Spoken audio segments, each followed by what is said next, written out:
İndiyə qədər düşünmüsünüzmü Allah niyə 124 min peyğəmbər göndərdi? Niyə bu qədər seçilmiş insanı yer üzünə göndərdi? Allah onları göndərdi ki, bizə düzgün həyat tərzi, ədalət, mərhəmət və insanlıq nümunəsi olsunlar. Allah buyurur: "Laqad arsalna rusulana bil bayyinati və anzalna ma'humul kitaba vel mizana liyaquman-nasu bil qisti və anzalnal hadid."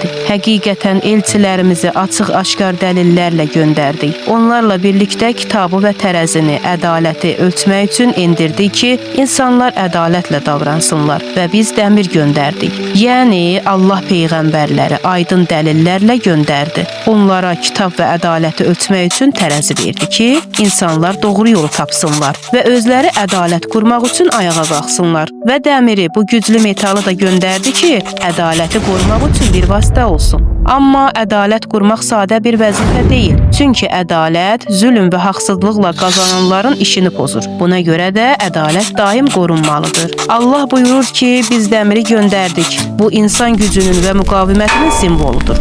Ədaletin yayılması və qorunması üçün bir vasitədir. Bizim vəzifəmiz nədir? Allahın bizə verdiyi bu nemətlərdən təkcə öz inkişafımız üçün yox, həm də ədalətli və gözəl bir dünya qurmaq üçün istifadə etmək. Bəlkə də düşünürsən, ədalət qurmaq çətindir, bacarmaram. Amma Allah bu vəzifəni bizə tapşırıb və buyurub ki, siz bacararsınız. Allah deyibsə, deməli mümkündür.